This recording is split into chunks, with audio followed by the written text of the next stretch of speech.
Reiterating back to City Hall. Maybe the lowers they make for the mayor, Sean, Central Desert. Yes. Honestly, I kind of want to go in there in the back area of the City Hall. Oh, God, that's. Oh, you don't know. Sorry. No, I'm going. So. All right, it's true. Yeah, I'll come over. They're in your garden.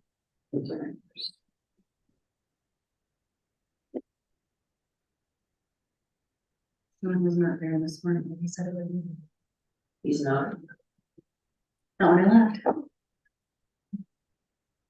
But I'll put him on this time. Oh, they are in the car. I like you. Everybody likes her. And right next to you. Everybody has that.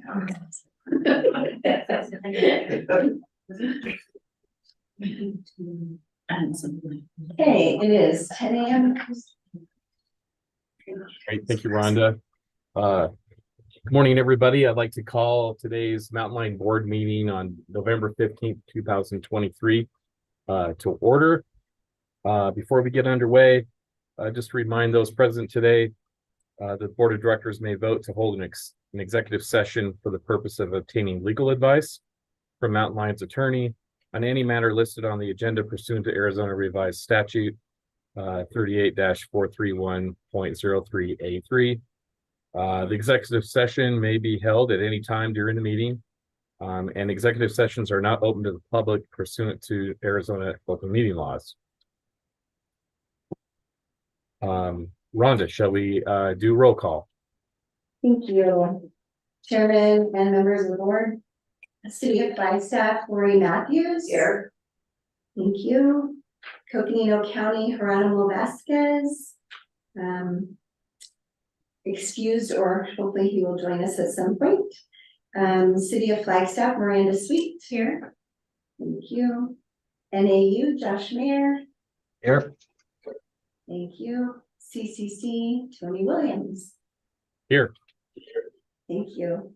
We do also have Chris Beecher, our attorney, on the line. Good morning, everybody. Morning, Chris. Morning. Our CEO and General Manager, Heather Donlin, is on the line. We have other staff on Zoom and in the room as well. Thank you. Thank you, Rhonda. Moving along in our agenda this morning, we'll have the safety minute. Sam, the floor is yours. Thank you, Mr. Chair and members of the board. So this safety minute is on Thanksgiving safety. So here are some fun facts regarding Thanksgiving. Thanksgiving is a peak day for home cooking fires with more than 3 times the daily average for such incidents. Christmas Day and Christmas Eve rank second and third respectively, with both having nearly twice the daily average. Unattended cooking was by far the leading contributing factor in cooking fires and fire deaths. On Thanksgiving Day alone, an estimated 1,160 home cooking fires were reported to U.S. fire departments in 2021, reflecting a 297% increase over the daily average. So having those facts in mind, here are some top safety tips for Thanksgiving. Stay in the kitchen when you're cooking on the stove so that you can keep an eye on the food. Stay in the home when cooking your turkey and make sure you check on it frequently. Keep children away from the stove. The stove will be hot and kids should be a minimum of 3 feet away. Make sure kids stay away from hot foods and liquids. The steam or splash from vegetables, gravy, or coffee could cause serious burns. Keep knives out of reach of children. Be sure electric cords from an electric knife, coffee maker, plate warmer, or mixer are not dangling off the counter within easy reach of a child. And keep matches and utility lighters out of the reach of children, up in a locked cabinet. And never leave children alone in a room or the kitchen with anything cooking. Thank you and welcome to the November board meeting. Thank you, Sam. Appreciate that. Moving on our agenda, call to the public. Rhonda, do we have anyone from the public present today? We do not have any members of the public here to speak, nor do we have any written comments come in via email. Thank you. Thank you. All right, approval of minutes. We have several minutes to approve today, one from a regular session on September 30th, a special session on September 28th, and the board and TAC advance, which occurred on October 25th. I think we'll go through these one at a time. I'd welcome a motion to approve the regular meeting minutes from September 20th, 2023. So moved. I'll Go ahead. second. Thank you, Director Matthews, for seconding. Any discussion? All those in favor of approving the regular meeting minutes for September Aye. 20th, 2023, signal by saying aye. Aye. Aye. Any opposed? Motion passes. Now for the meeting minutes for the special meeting on September 28th, 2023, I would welcome a motion to approve. So moved. I'll second. Thank you, Director Mayor. Any discussion? All those in favor signal by saying aye. Aye. Aye. Any opposed? Motion passes. The Board of Directors and the TAC advance, which occurred on October 25th, 2023. I'd cater a motion to approve. So moved. So moved. Do I have, so I have two moves. So it sounds like Director Sweet beat you to the punch, Vice Chair Vasquez. You want to second that? Sure, I'll second it. Great. Any discussion? All those in favor signal by saying aye. Aye. Aye. Aye. Any opposed? And Rhonda, for the record, if you would please put in there that I abstained, since I was not present at that meeting. Okay.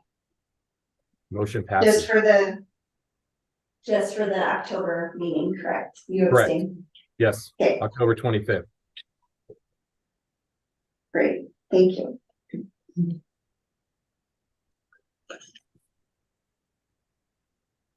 All right, so we have a consent agenda this morning. And I would cater a motion to approve the consent agenda. So moved. Second, Second. any discussion? Hearing none, all those in favor signal by saying aye. Aye. Aye. Any opposed? Consent agenda passes. We're moving right along this morning. But this is, these next items are where we spend most of our time, I suspect, this morning. So we're moving on to a discussion or action item number 7 on our agenda, which is the 2024-25 legislative priorities. And I believe Jackie will be leading us in this today.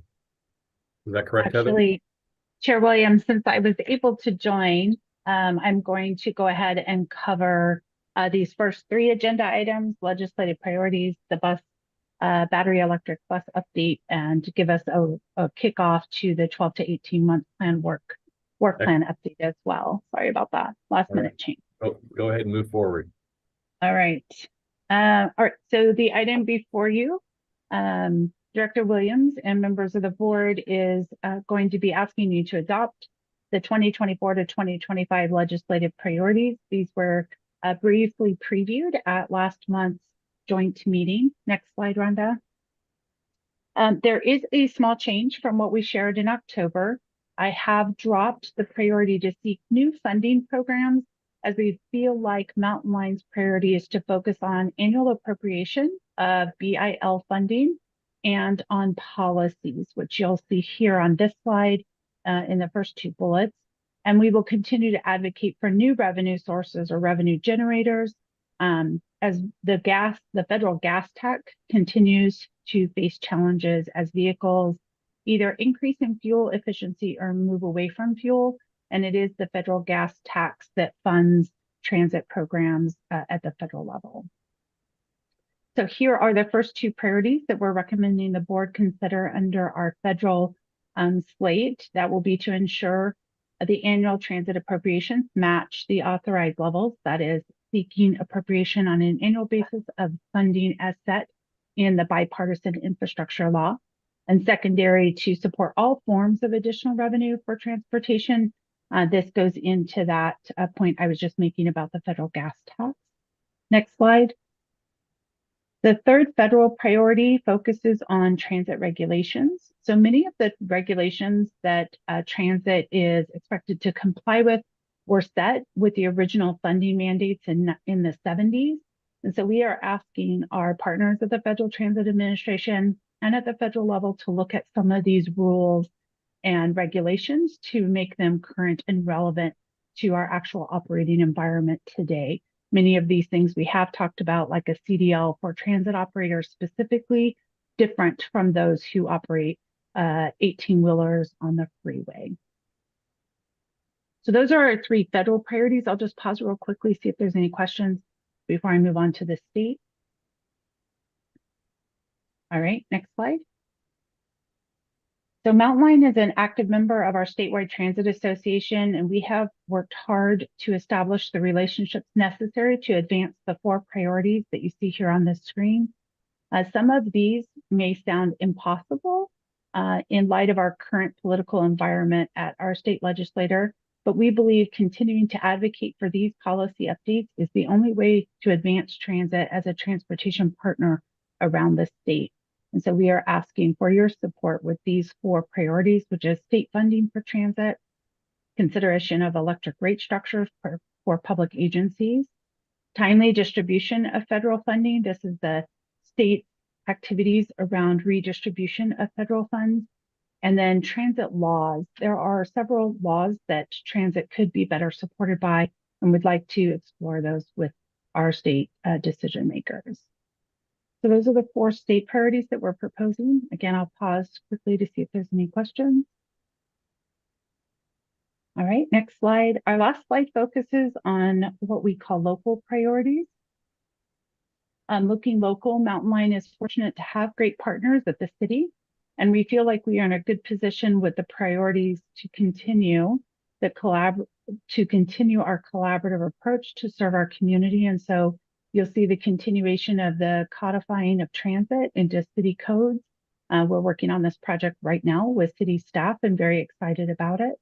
And then we've added the renew and expand the transit tax within the city of Flagstaff as reflective of conversations that we have had with you, the board, the Transit Advisory Committee, and the city about the need to consider extending, both renewing and expanding the tax. I apologize. So those are the priorities that we are proposing be adopted by the board of directors. And again, I'd be happy to answer any questions. Any questions from the members of the board?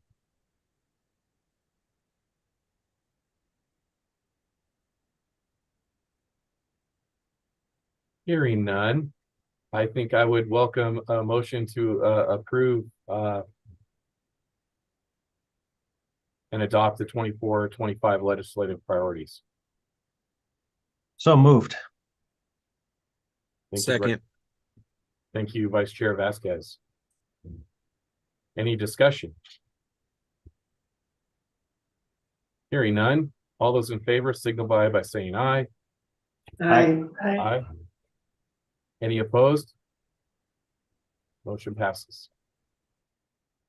You, Heather, I believe you have the next item on the agenda, and that's the battery electric bus pilot update. Thank you, Chair Williams. As As confirmed earlier this year, we are here today just to give you an update on how things are going with our 2 pilot vehicles. It's important to note as we go into this presentation that battery electric buses are new technology. It's quickly evolving and changing and improving. When we applied for this funding, we knew that there would be a need to grow and develop skills alongside the industry.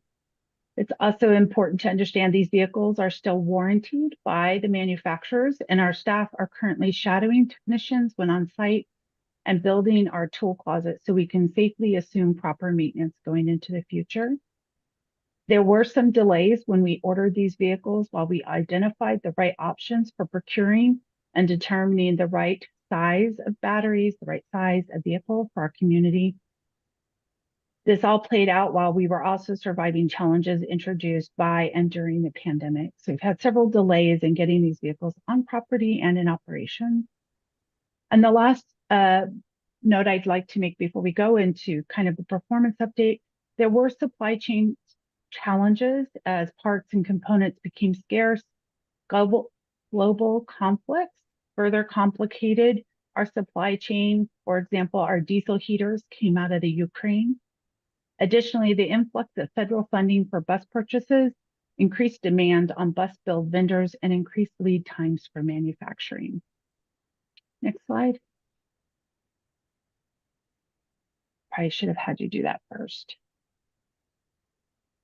So these are the dates around our battery electric buses. So with all those points in mind, you can see our grant award was originally in 2018. We put our first vehicle in service. Our first vehicle, was delivered in January of 2023 and our second in August of 2023. And we're going to go into each of those vehicles a little bit in the next couple of slides. So the next slide. So for the Gillig bus, I would like to note that we did take delivery in January, but we didn't actually go into service until April. And there were several reasons for that, including this unveiling that we wanted to do in our community, built some suspense up and made that big announcement. But there were about 2 months of downtime on putting that vehicle in service that had nothing to do with the battery electric bus itself. They were the equipment that we put on the bus post-delivery, specific to our operations, our fare boxes, bike racks, and other things. So those delays weren't necessarily as a result of the battery electric bus, but just things that we have to go through here in our community. For the Gillig bus, some experienced challenges. We've had some failure with charging. So the vehicle gets plugged into charge, and when we come in the next day, it is not charged. We did have an incident of overheating that resulted in a replacement of a coolant pump and a controller. And I want to share that Gillig has been very responsive to troubleshooting and correcting these issues, along with the manufacturer Cummins, who does the battery and drive unit. Switching to the vehicle in the lower half of the slide, the New Flyer bus, we didn't have the same downtime because we took the lessons learned out of the Gillig bus and applied it to the New Flyer when it was delivered for those non-battery electric components. Some experience challenges with the New Flyer bus has been a low coolant warning. Those low coolant warnings really trigger for us a concern about overheating. And then we've had an electrical issue, specifically a fuse, that it took us a bit to diagnose and replace. As with Gillig, New Flyer has been extremely responsive to our service calls. And we'd like to note that we went into this knowing that we would have this learning curve with these vehicles. And when we transitioned from diesel to hybrid electric back in 2005, we had some very similar delays as we faced new technology in our community. And so we really walked into it knowing that we would have some of these challenges. Next slide. So kind of looking at some performance data on the slide here for average run time, average miles that we're seeing within each of those runs, and then how long it's taking to charge them, and additionally the cost to charge. So a couple facts: buses return to base at 30% charge. We're not allowing them to stay in the field if they're at 30%. So that's just a precaution we are taking as we learn about charge and charge times. So that charge time 3 to 4 hours is really going from 30% to 100% in that time frame. As a comparison, the cost to charge, $992, that's about a month of service with a vehicle. And if we had put diesel in that same vehicle for the same amount of service, that cost would have been $1,700. So we have learned a few things while we pilot these buses, which is exactly what we wanted to do. And we're excited to continue exploring what data we will learn from them. We know that the outside temperature is affecting the range of that vehicle, not just related to heating and cooling usage, but the actual temperature and its impact on the battery itself. Routes that have lower speeds versus higher speeds, high speeds use more energy than low speed routes. And then we are learning a lot about drivers and what the driver does and how it impacts that range, or how the route impacts that range, meaning if there's a need to rapidly accelerate away from stops because of traffic or construction, or there's hard braking, those can all affect the range that we're seeing out of that vehicle. Next slide. And to sum it up into what are our next steps, we really want to remain flexible with our fleet decisions. We need to keep the buses running as much as we can to keep learning about the range. Again, we don't know what that range is going to look like in the winter with very cold temperatures outside and the need to use heaters. We really want to use the next 12 to 18 months to get clear on a recommendation to the board on the next bus order. We anticipate that we may be looking at replacing as many as 6 buses in the next 3 years. And one of our biggest concerns is the on-route charging. So we know that we need on-route charging to maximize the range of these electric vehicles. And the on-route charging is part of phase 2 downtown connection center construction. And if you'll recall, that construction is dependent upon the city's completion of the Rio de Flag floodplain mitigation at this same location. And so we are very aware that we may have to make purchasing decisions based on that limited availability of on-route charging. Additionally, we will continue pursuing funding with flexibility. So our last grant application for buses was for low or no emission buses, which means we can replace buses with additional hybrid units before we buy another round of battery electric. And we will continue to evaluate these kinds of concerns to make those decisions. And of course, we continue to advocate for policy changes, including the CDL under the hood requirements, fare ratios. So currently, FTA has a very clear guideline on how many buses you have that are backup units. And then, of course, the rate of electricity cost is another concern that we will continue addressing. So I know that was a lot of information in a very quick amount of time, and I'm happy to, Rhonda, if you'll go back one slide, talk and answer any questions about performance and or our next steps. Heather, I do have a question. Since the buses have been put into operation, you know, what have you done any surveys of community use or community feedback, collected community feedback about those buses in particular? We have not done that level of effort yet, and part of it is because we have not run these vehicles with strong reliability. Some of the errors that we have seen, when there is an issue, it can be down for 5, 7, 10 days. And so we feel like really to start to gauge community feedback on the performance of those vehicles and what they see as a community, we need to know that they're out there with some reliability. And that means we need to get through some of these, you know, first year of operation things that we had expected with these vehicles. But to answer your question, Chair Williams, we will be doing that. We just have not yet. Thank you. Any other questions from the board? I have a couple of questions. Yes, Thank you, Chair Williams. If you go back to the slide with the performance of the 2 buses. That's one more on that now. Yeah, so the new Flyer bus, it was only in service 14 days. Was that just because, again, we were putting extra equipment on and the minor fixes that we had to do? So the new Flyer bus, I should also quantify that this performance data was developed at the end of October. I know that's not a significant amount of time difference, but it's the bus hasn't actually been in service at the time that we put this together, had not been available for the full 2 months that we're looking at right now. But the delays for that New Flyer bus and the fact that it has only run 14 days, the one issue that we ran into that vehicle where we had a low coolant warning, that vehicle was put out of service for almost 2 full weeks to ensure that that issue was addressed by the manufacturer. And so that was a significant impact to how that vehicle operated in service. I've read several articles of these buses overheating. I sent a few of them to you, Heather, and then recently, I don't think I forwarded you the article where a bus in San Francisco lost power and ran into a building.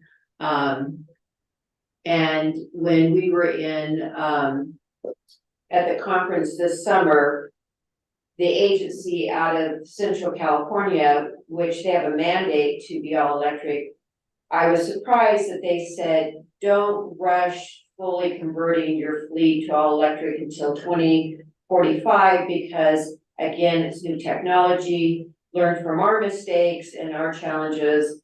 And that I say that because we're going into our first winter with our electric buses. We also learned from the Florida agencies that these buses will not perform going through flooded waters, which we have up here during monsoons. We didn't really have a monsoon season.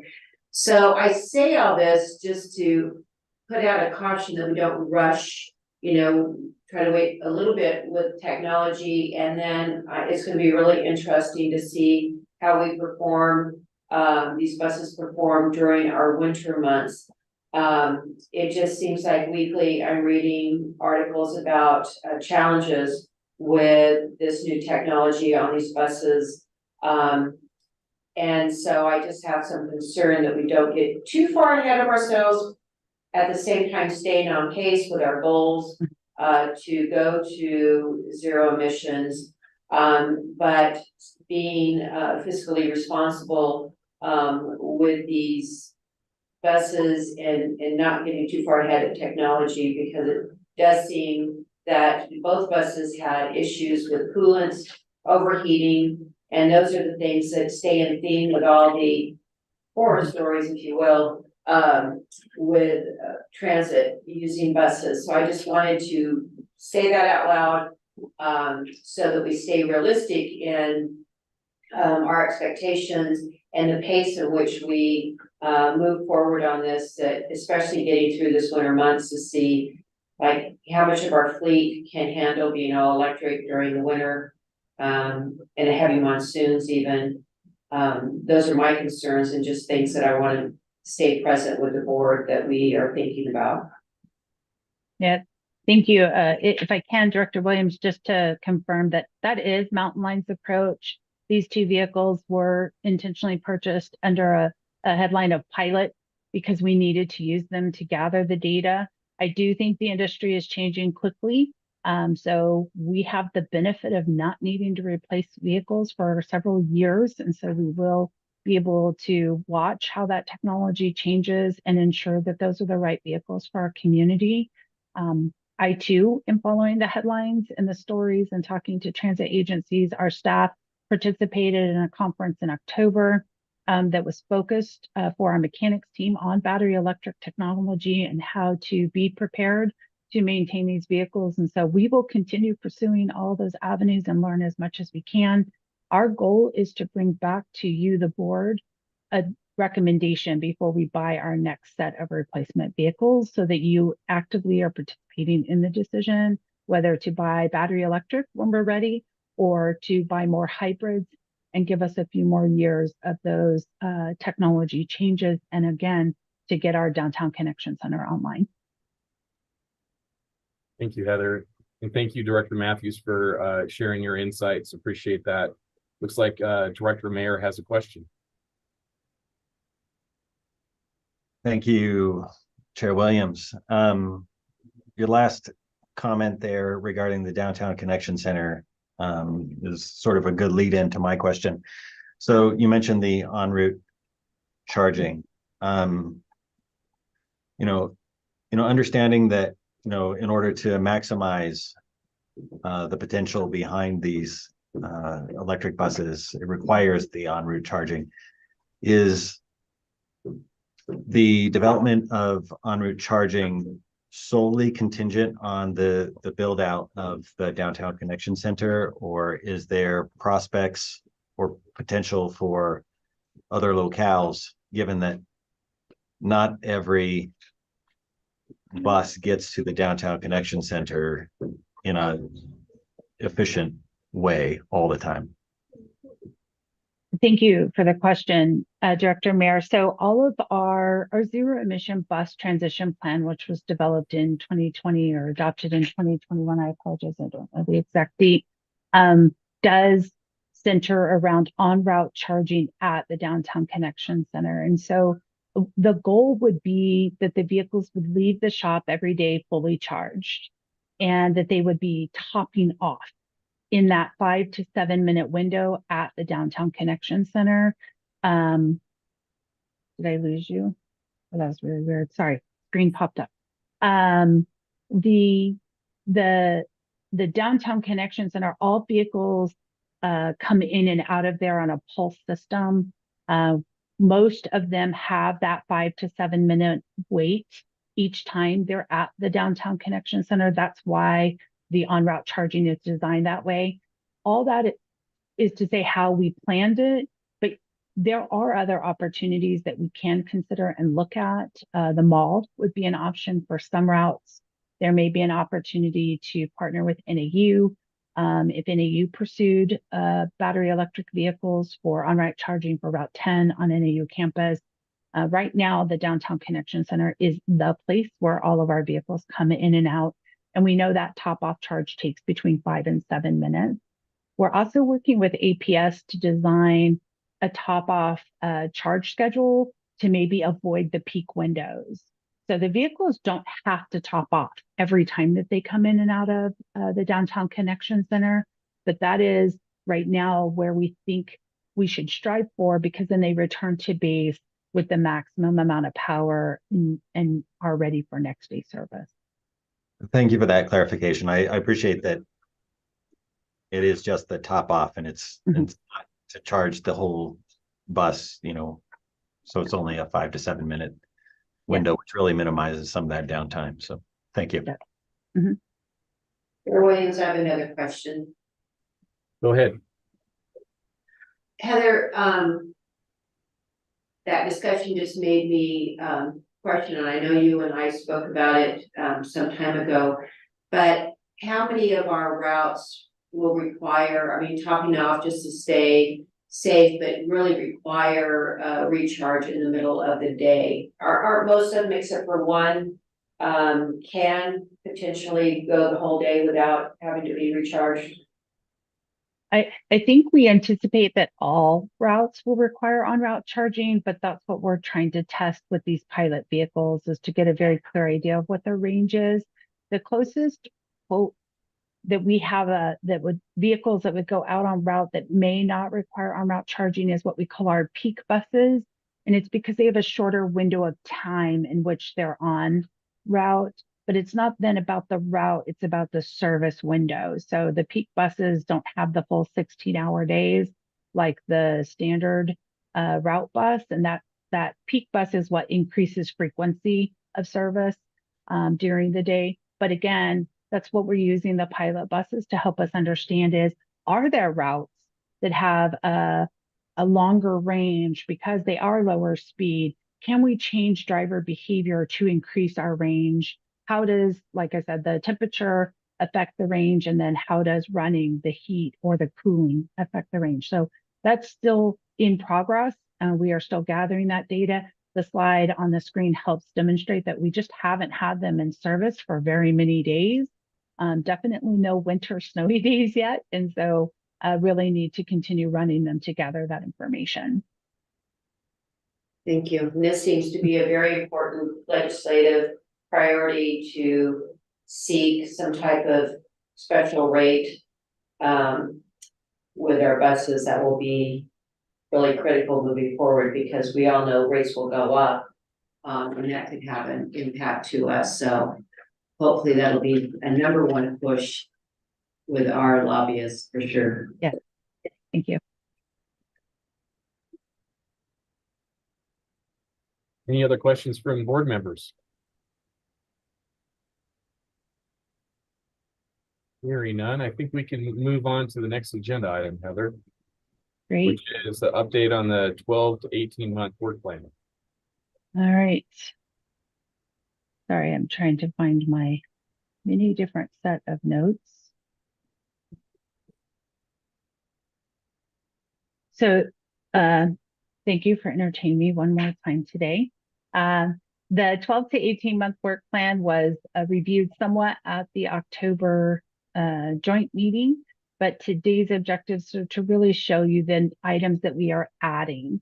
So last month we reviewed the items that were either completed or ongoing, and today staff are really going to focus on what we have been added. So we are proposing these updates to the current plan.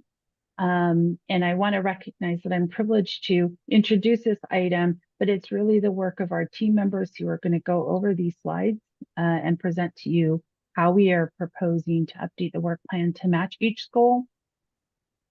And with that, I think Estella is going to go over goal 1. Thank you, Heather. Stella Hollander, Mobility Planner for Mountain Line. So yes, goal 1 is service excellence.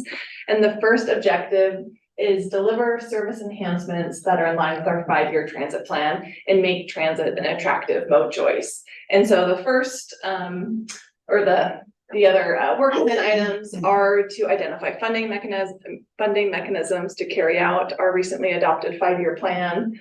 The next is to analyze the timing of Route 7. This route is one of our more challenging routes, meaning we do have some on-time performance issues, as well as this is one route where operators tend to stay in the seat for certain periods of the day. They don't have time to really get out and use the facilities, for example. The third item is to coordinate with MetroPlan West Route 66 plan. We have a Route 8 extension planned along this route. So again, coordinating with MetroPlan and their planning processes to make this realized. The next item is to analyze the feasibility of serving Plaza Vieja neighborhood. So this was brought up in our October advance. So staff are looking into this to see if this is an option to maybe detour one of our routes to serve this neighborhood.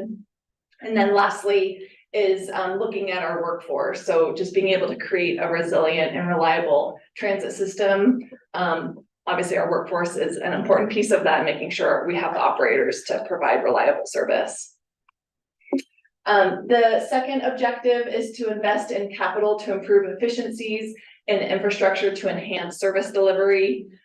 So this is looking at completing the design and construction of our Caspar maintenance facility. It's also looking at adding a signal at the Phoenix Avenue in Milton, right by our downtown connection center, to make it easier for our buses to maneuver that intersection. Next is looking at real-time arrival solutions. So our current system and technology is not always reliable, and buses are sometimes kind of dropped off the map. So it can be frustrating from both our dispatch staff, but also as our riders. Sometimes you can't get accurate real-time arrival information. So we're currently in a demo of a new technology provider. And so we're basically looking more into that and then hopefully purchasing a new solution soon. And then lastly is looking into this left turn off the McMillan Mesa. So this is with Route 2. Right now it's a right in, right out. So it's we can't make a left turn to kind of head back to our downtown connection center. So we are working on a grant with MetroPlan. They're working on a grant, and we're also hopefully can pursue some additional funding to carry this out. And then our third objective is to develop and improve community partnerships and interagency relationship to enhance transit and improve our ability to meet community needs and deliver public transit and services. So this is, as Heather mentioned, the legislative priorities. Coordinate with City of Flagstaff on their code project, We're also just working with City of Flagstaff on a first mile, last mile grant that we received in 2020. So improving pedestrian and bicycle connections near our transit stops. This also includes just providing timely feedback and being part of the planning process for City of Flagstaff capital projects. So things like the Butler and 4th Street corridor, those types of capital planning processes that the city is leading. Also evaluate fare program changes to address equity concerns and improve access to transit services. So seeing if we can expand maybe fare partnership and pass programs, things like that. And then lastly is to evaluate service impacts of implementing a zero fare program. Next, I think Jeremiah is presentable too. Anybody have any questions before I start? Alrighty, so I'm Jeremiah McVicker, maintenance manager here. And I'll be going over goal 2, stewardship of resources. And number 1, we want to be exemplary, can't speak right now, be exemplary and supporting the community goals towards environmental stability. 6, sustainability, I can't speak, sorry.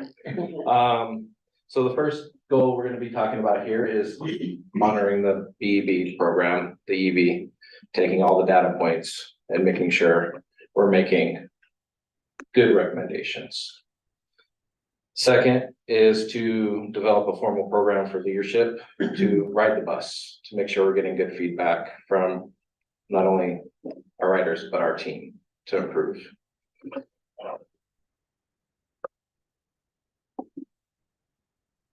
All right, second objective, maintain our facility and our equipment to demonstrate the pride we take in service excellence and maximize their useful life. So we are currently evaluating our transit asset management software, the programs we use to collect all the data. And we actually have an RFI out right now. So we are trying to make sure we have something that is keeping the data and making it accessible. So with the RFI, we'll lead into if we need to purchase a new software or stick with our current software. Pretty simple. Any questions? All right. Next is Cody. Good morning. My name is Cody Weaver. I'm the HR manager. I'll be going over goal 3, investing in our workforce. For first goal, we expand and enhance employee training and development. As we spoke at the last advance, a comment was made about a post-training assessment program to help measure training effectiveness for all departments and divisions. This we will start developing in the human resource department so we can see what training works and what training doesn't work to really help our operators and many divisions. Complete construction and open commercial driver's license training courses by March 2024 as well. Point number 2, we evaluate operational structure to find efficiencies in service delivery and reduce costs. We will be modifying the guaranteed work hours for full-time employee by June 30th, 2023. This is to help transition some of our newest hires open to the CDL program who have never driven before to our seasonal drivers who've been with us for a long time. We hope to open a hybrid method of scheduling to help with the work-life balance that we are trying to execute with our transit operators, since they are the main line and the first team members you see early in the morning. We'll also be finalizing the mobility study to evaluate current paratransit and microtransit operations, implement adopt strategies to increase rider community access to on-demand transit services in a cost-effective and efficient manner.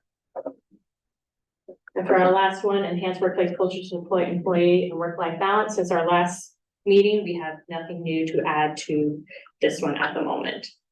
We'll go ahead and place on to goal number 4. Switch slides.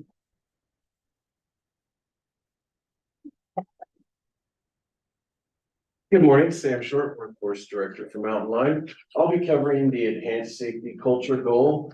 And these are only going to be new objectives that we're covering, not ones that were carried over. So our first objective for goal 4 is to develop a holistic safety plan that guides us to effectively and proactively manage risk. We do have a current adopted by the board safety plan, and we are currently updating that to reflect our battery electric bus procedures and things of that nature. So the first bullet point is to develop a safety and training plan for fleet facilities and operations on proper procedures and best practices for incorporating electric vehicles into our fleet and facilities, as well to address new electric charging equipment and infrastructure. So there are a few steps that we need to take to make sure that we can safely integrate our battery electric buses into our fleet. Next objective is to manage transportation facilities and amenities to support a safe environment for staff and customers. We don't have any new bullets under this objective. The third objective is to utilize available and emerging technology to enhance existing and future fleet, optimizing safety for all staff and public transportation users.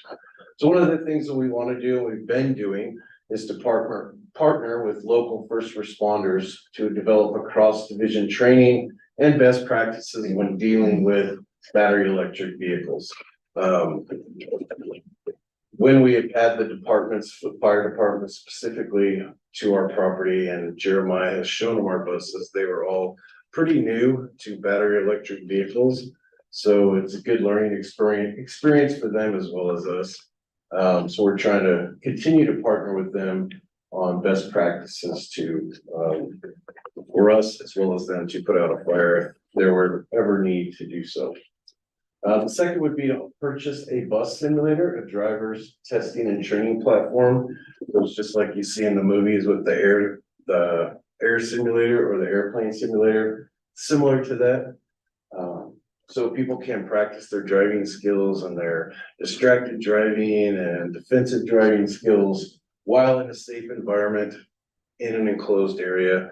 But it's more realistic than just preaching to someone about the rules of the road and things of that nature. So I want to do that, as well as develop a shared use plan for our partners in the community, and hopefully they can come over and use the simulator as well and better their drivers as well. So.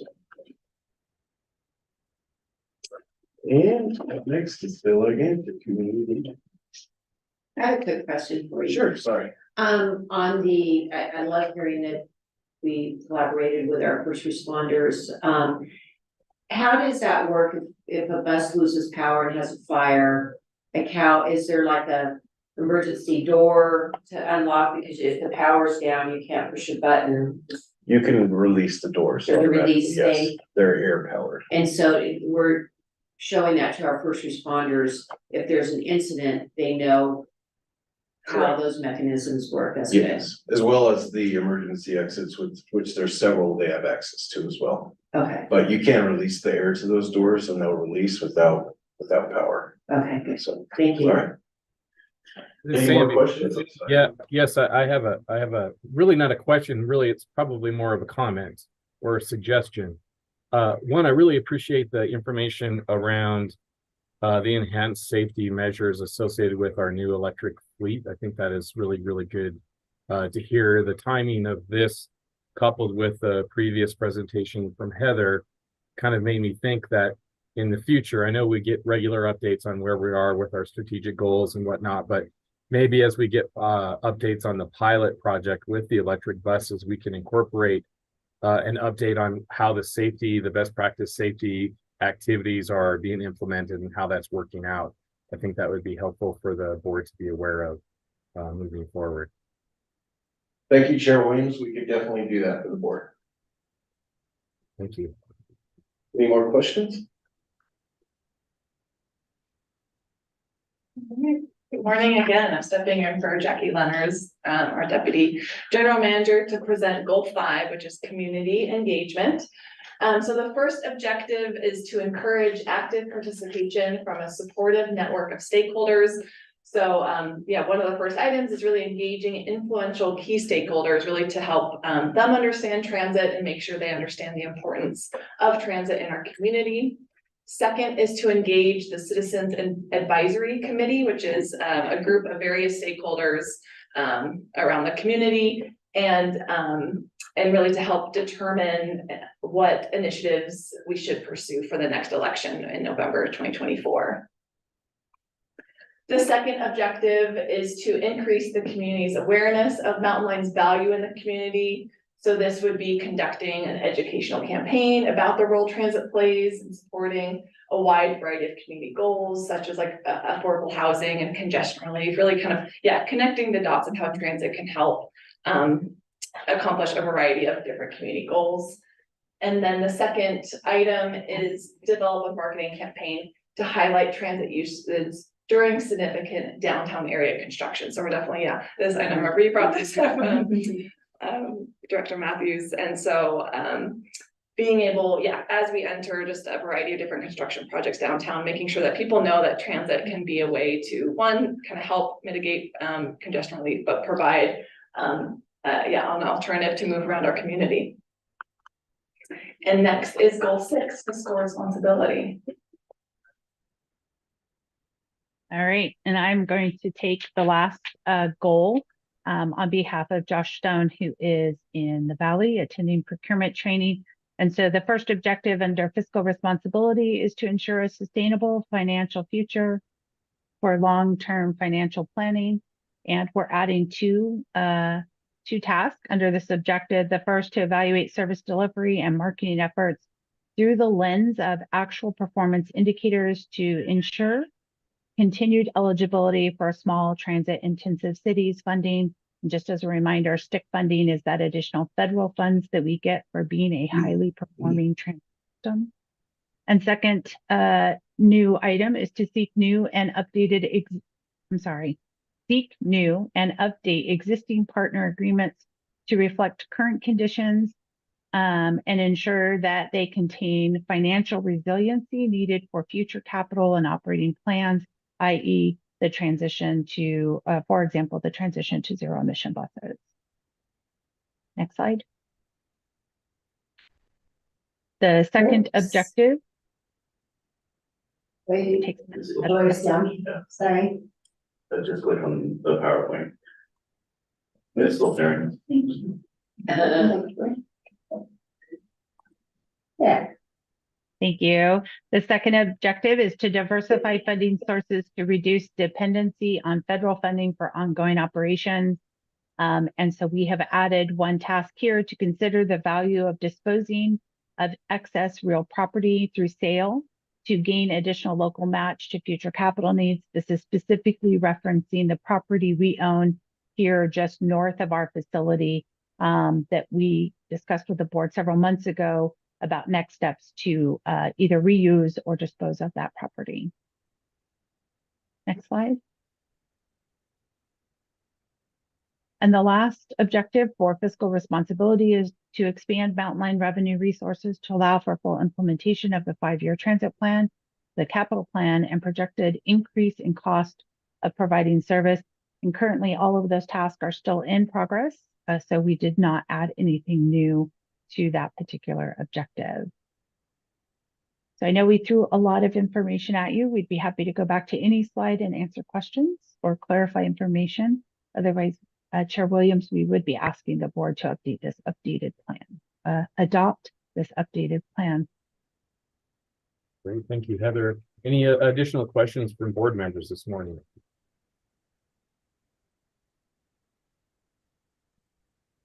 Hearing none, I would cater a motion to approve the new 12 to 18-month work plan as an accompaniment to the 2020-2025 strategic plan. So moved. I'll second. Thank you. Any discussion? All those in favor signify by saying aye. Aye. Aye. Any opposed? Motion carries. Thank you. Moving on to in our agenda, I believe item number 10 is to approve the wage increase for non-exempt hourly staff. And this, I believe, Sam is going to lead. Is that right, Heather? Yes, that's correct. Yep. Sam Short will be leading us in this, and so Sam, the floor is yours. Mr. Chair. So staff is recommending that the board of directors approve an off-budget wage increase of 60 cents per hour for all hourly or non-exempt positions effective January 1st, 2024, in order to keep the Mountain Line wages competitive with local minimum wage, which is increasing by the same amount. So Mountain Line has adopted a compensation and classification policy. Our policy objectives include fair classification and equitable compensation. We use both step tables and open ranges to recognize staff and their longevity. Step tables are 10-year pay tables for our family of operations related positions. These positions include bus detailers, bus operators, operations supervisors, and operations coordinators. Our plan is to recognize experience, both what an employee brings to Mountain Line when they are hired, as well as the experience they earn while working here. It is the policy of Mountain Line to adopt equitable, standardized pay practices for all employees that enables a Mountain Line to attract and retain highly qualified employees. To meet these goals, we complete a wage study every 3 to 5 years, with our last study being conducted in the fall of 2019. The results of this study were implemented on July 1st of 2020.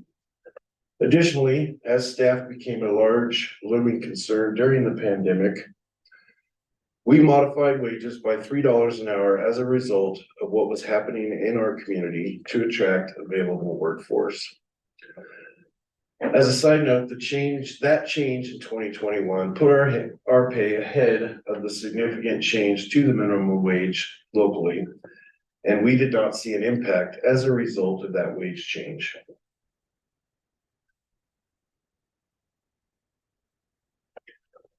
We have not experienced a pay freeze since 2016. We began offering anniversary and longevity pay increases in 2020. We currently offer anniversary increases, and pay performance is recognized with several non-based building one-time payments. So you see on the slide, we have several one-time non-based building payments that people can earn as bonuses for their performance. We also have the 100% club. That is where staff are viewed while they're driving the vehicles by using our surveillance cameras. And if they get 100% on their follow along, they earn $250, and they can do that twice a year. Also, they will earn an additional $250 every 6 months, up to 2 times per year if they are accident free or do not have any chargeable accidents during that year.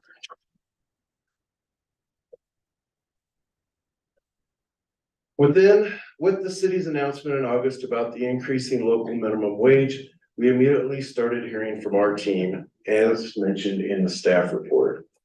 This job requires a specialized license and a very specific skill set that facilitates customer service for our riders, as well as operating a commercial vehicle in most times challenging traffic conditions. These requirements are significantly different and more complex than other typical minimum wage positions, and making this position deserving of pay somewhat higher than a minimum wage. So you see on the chart, the current minimum wage is $16.80 an hour, and our drivers currently start with no experience and no commercial driver's license at $19.16 per hour. The new minimum wage is expected to move up to $17.40, which is less than 10% higher than what our current wages are for a starting operator. The change recommended is 60 cents per hour for all hourly non-exempt staff. It is estimated to have a budgetary impact of $56,000 with the budget capacity in the fiscal year 2024 budget. As we do have a line for implementing the 2023 compensation review and our current pay plan. That budget has about $30,000 remaining in that line item, and staff are confident that we can come up with the other $26,000 plus taxes. By means of other operational savings during this year. So we are asking the board to move all hourly positions by 60 cents per hour, which is exactly what the minimum wage is changing by. This change would be effective on January 1st in 2024. Any questions? Sam, thank you. Members of the board, do you have any questions for Sam this morning? I do.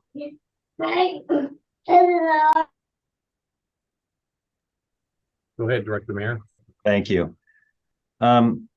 So what is the overall cost to Mountain Line for this proposed increase? It is $56,000 for the next fiscal year. Okay. And we do have current funding to cover 30,000 of that 56,000. So we would need to pay for an additional 26,000 from other operational savings that staff are fairly certain we can come up with. Yeah, fairly minimal, right? Yes.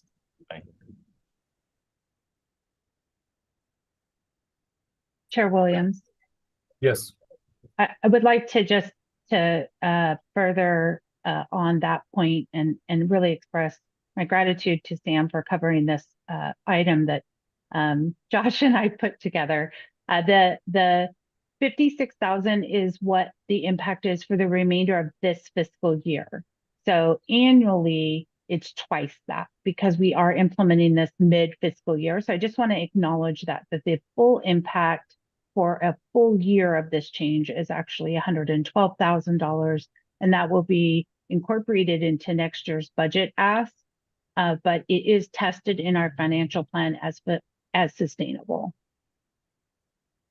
Thank you for that Thank you, clarification. Heather, for that clarification. What, Sam and Heather, I think I heard reference to in related tax, but do we know what the tax expenses would be? Yeah, so the 56,000 does include the cost of ASRS and taxes for this wage increase. All told, that is about 18% of every dollar that the pay increase would total. I don't have that math broke down, but it's about 18%, and it is included in that rounded 56,000. It was 56,000 and change. We rounded it. Great, thank you, Heather. Any other questions from board members?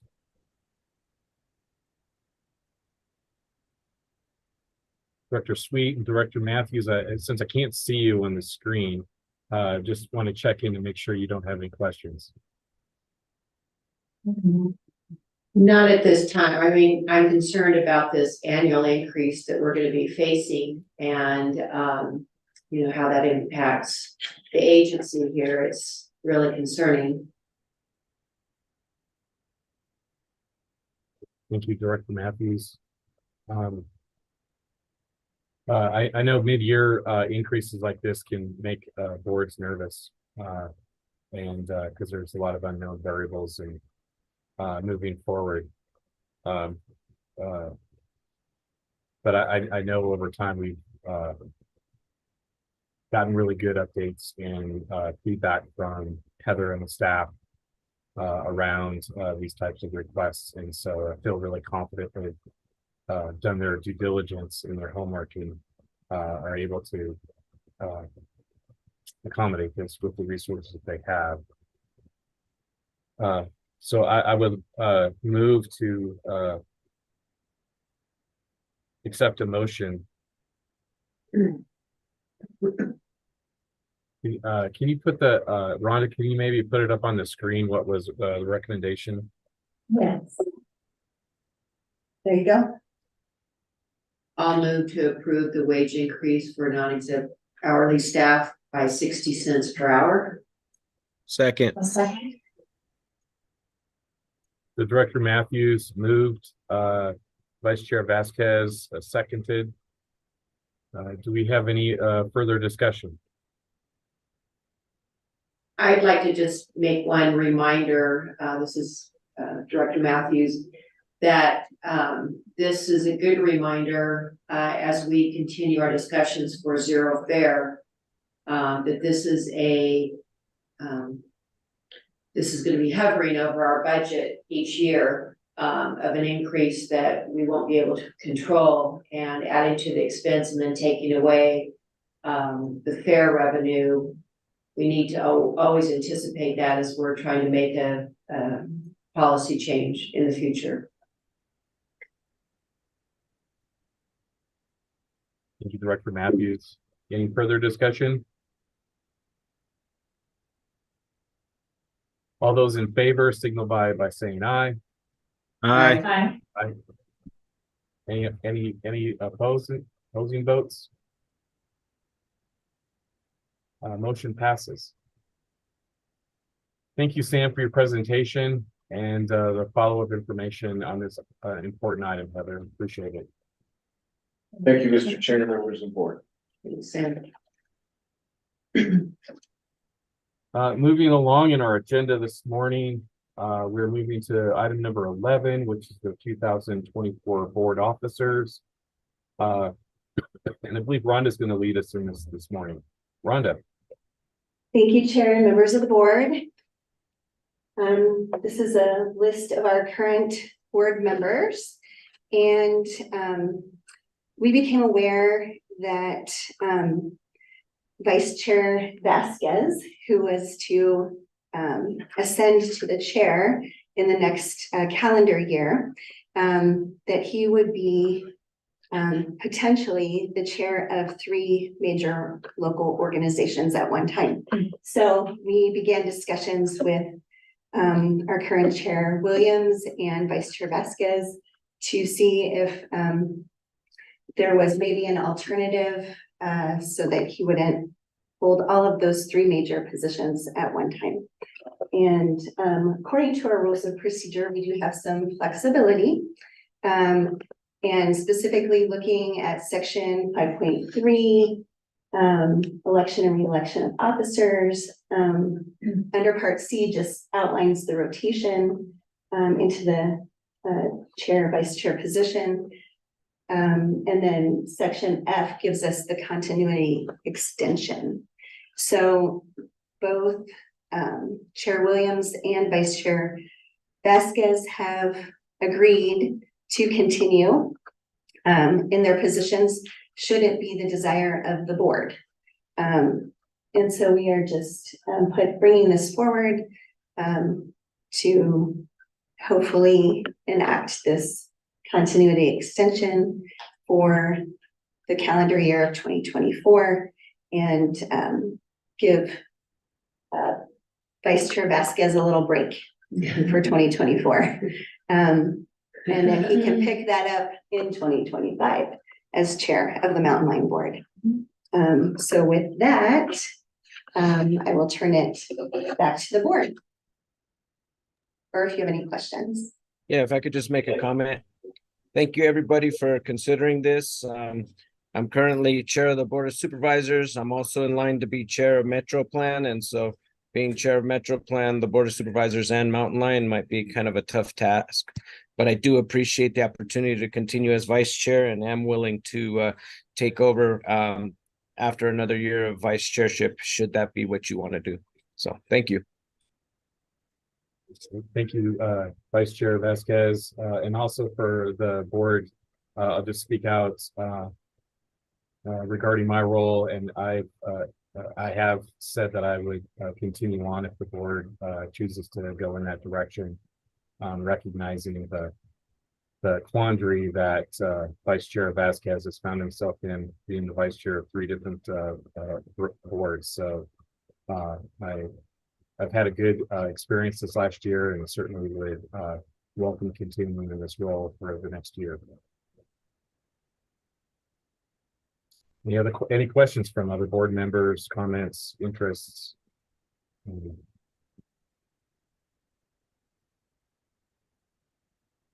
So how do we vote this?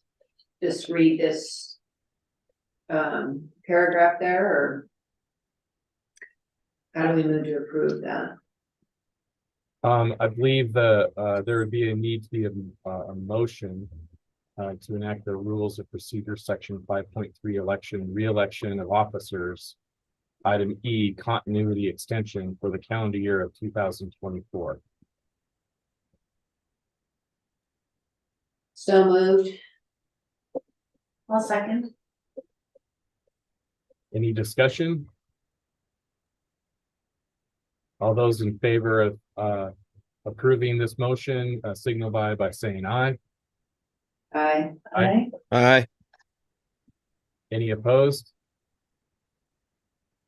The continuity extension passes. Thank you very much. Thank you. And so moving on in our agenda this morning, Heather, are we going to go through all of the items in the progress reports? No, we can, if you don't mind, sir, we can jump right down to milestone anniversaries, which Sam will share. And then Sam will also share our regular anniversaries before Ann shares a couple current events. And then I'll close the meeting with a couple comments. Great, sounds good. All right, Sam, the floor is yours. Milestone Thank you, anniversary. Thank you, Mr. Chair. We have 2 milestone anniversaries this month. We'll start on the left with Will Yazzie. Will came to us a year ago and was a bit apprehensive at first operating a large bus.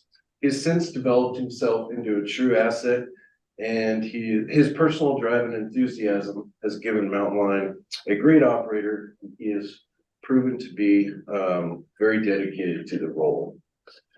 Next on our right, we have Richard Fox. Richard also began a year ago with Mountain Line and quickly became one of our top operators. He has excellent people skills and gives outstanding customer service. Richard is a part-time operator. Richard is a part-time operator as he's continuing to further his education in forestry and firefighting, which allows him to study and attend school as needed. So congratulations to Will and Richard on their 1-year anniversaries. Thank you, Sam. And I believe Ann Dunno is going to continue on this conversation. Is that right, Heather? Or is Sam Sam's going going to to do the anniversary. Okay, great, thank you. Sorry, I thought they were after Ann's party. All right, so we do have some normal or not milestone anniversaries as well. We'll start at the top left corner with Danny Barbie. Danny works for me personally, so I know him very well. And I actually wrote this piece on him. So Danny's been with Mountain Line for 7 years. The last 2 is serving as one of our trainers. Danny is very hardworking, and while we do not see him very much in the office, that's because he's always out in a bus or van training people on being the best driver they can be. Danny is conscientious and thoughtful in his approach to being a trainer, and sometimes will step in to drive a bus when extra shifts need filled or we do not have enough drivers. Or sometimes he will take the bus to Fry's for stuff at the bus. He does a lot of those types of things. And he also, I don't know who wrote this, Heather, but he has the best dad jokes. I didn't write that part. Heather did. So that was Danny. Just to Danny's right is Jed Davis, the other trainer who also works for me. Jed has been employed with Mountain Line for 11 years, and he started out as an operator. Shortly after his hire, Jed was chosen to fill a trainer position due to his unique ability to reach people on a personal level and get them to understand the material. Jed is one of those people who can relate to anyone, and I truly mean anyone, and uses that ability to make training feel personal and more enjoyable without losing the importance of the material presented. Jed is also known around the building for his silly antics and pranks. I didn't write this either. Designed to brighten the day and make people smile. So, congratulations, Jed, on 11 years. Next to Jed's right, we have Mandia Gonzalez. Mandia's been with the organization for 2 years. She is an employee of Metro Plan. Mandia has a wonderful eye for design, always makes awesome PowerPoints and other materials look very professional, and has brought that same eye and interest for public involvement to their social media. She's taken on large projects, completing a planning and environmental linkages report for Lone Tree, and now leading our major planning project, West Route 66. It is a joy to have Mandia on the MetroPlan team. She is funny, positive, and a great baker. Welcome, Mandia. Congratulations on 2 years. Next, we have in the bottom left corner, James Olson. James has been here also 2 years. At this point, the person for desktop computer support. James, who is at this point the point person for desktop computer support. James, in many ways, is the face of Mountain Line's IT department. His knack for troubleshooting is a huge asset, and if he can't figure it out why something is broken, it probably cannot be fixed. Plus, his easygoing nature ensures that staff are comfortable coming to him with any question that they might have. Congratulations, James. Next to the right of James, we have Daryl Snyder. Daryl's also been here 2 years. He is one of the operators who continues to improve and challenge himself every day. He's focused and thinks outside of the box. Daryl is always willing to lend a helping hand with others and with a smile. And last but not least, Joe Watt, who has also been here 2 years. Joe is one of Mountain Line's top performers. Joe is always courteous, friendly, and extremely personable to everyone he meets. Joe does this while maintaining one of Mountain Line's safest performance records. Joe holds himself to very high expectations, and it shows. Congratulations, Joe. Thank you very much. Thank you, Sam, for those wonderful updates on the anniversaries, and congratulations to all of the employees recognized today. And I think a summary of current events. Are you going to lead this one today, Heather? Anne's going to share a couple, and then I have just a couple brief announcements before we close out today. Okay, Anne, the floor is yours. Thank you, Chair Williams. As you can see from this photo, Mountain Line participated in an annual celebration of Halloween, and we had several staff wearing costumes and participate in our costume contest. We even had a few trick-or-treaters visit the building. You can see an especially cute one on that far right side in the photo there. So a little mini Jeremiah. Our operations manager, Dave Doss, provided awesome Chilean fixings for our team, and HR brought in snacks. So it was a nice day.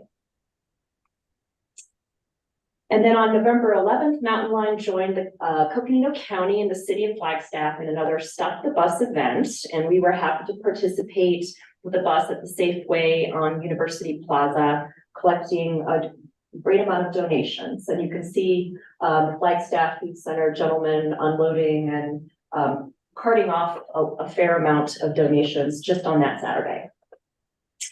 And then my last current event before I turn over to Heather is the VCC continues with excavation downtown with building footings, excavating for the ADA ramps. There's a lot of work just going on the site. We won't go vertical until late winter when we bring in the timber. So it won't be super obvious for a little while, but Levin Contracting did recently complete all of our utility tie-ins on Phoenix Avenue before winter, which was kind of a relief to get that part done for the time being. And they just continue to work on site with utilities. And with that, I turn it over to Heather. Thank you, Anne. And really, I want to share first my deepest gratitude for the staff that helped jump in and cover items today. As you all are aware, last week we got a phone call that the surgery we've been waiting for since June had finally been scheduled. And I'm happy to report she's home and she's asleep in her bed, and all went extremely well. Half the time of what it thought that it would take. And I'm hoping that means that her recovery will also take half the time of what they thought it would take. So thank you all for your patience. And I apologize for stumbling over my words. It is 2 in the afternoon, almost 2 in the afternoon here, and we've been up since 4 a.m. I wanted to share with you some really great news.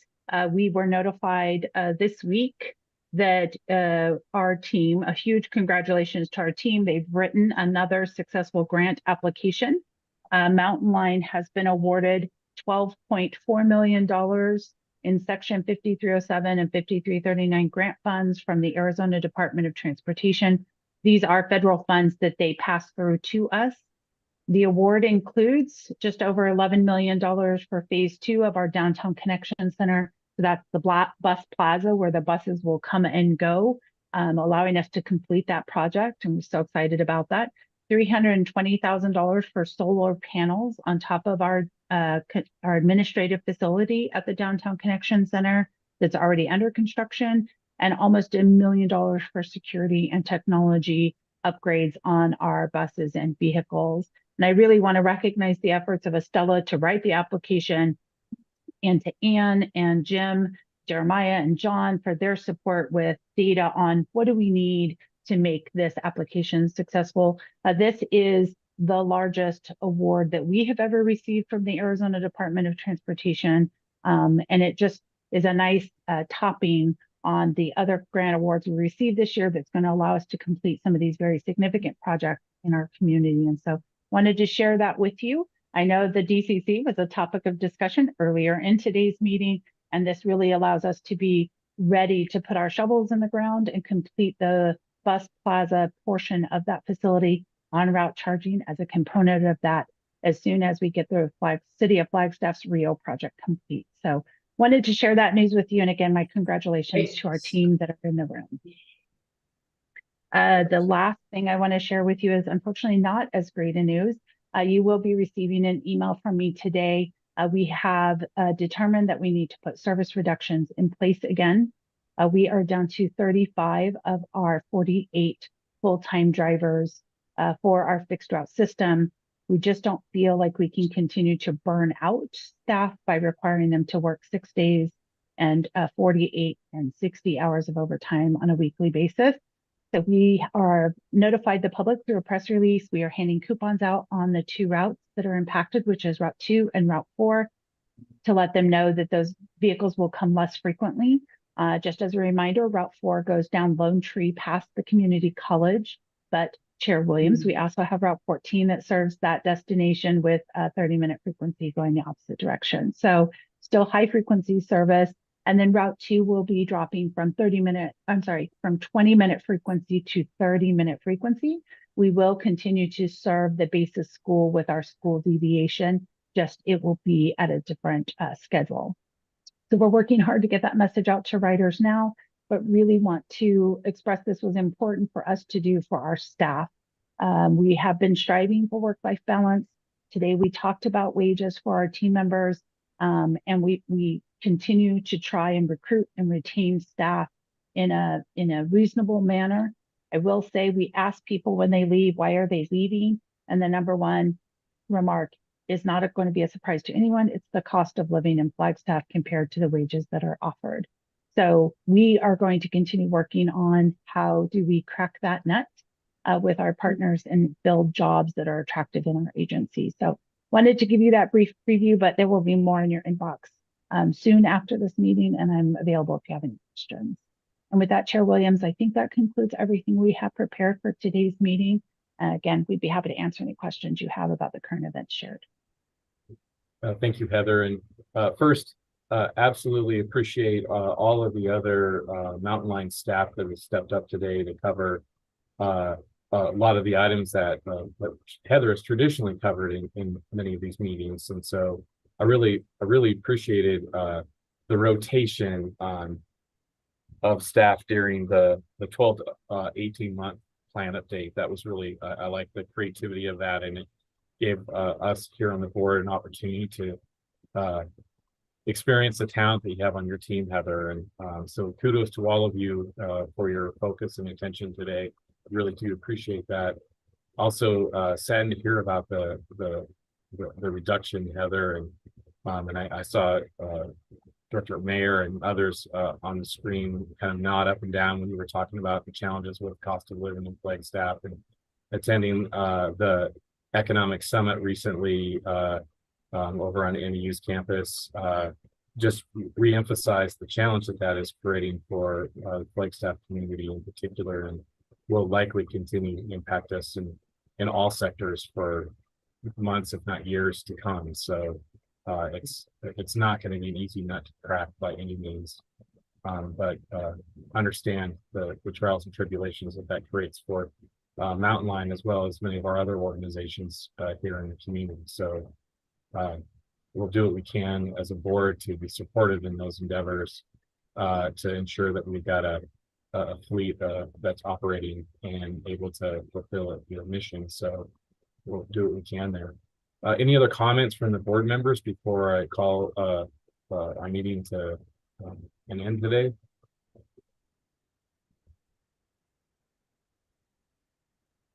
Well, hearing none, it looks like we'll be able to give a few extra minutes to everyone's day. Our next meeting for Mountain Line will be Wednesday, January 17th at 10 a.m.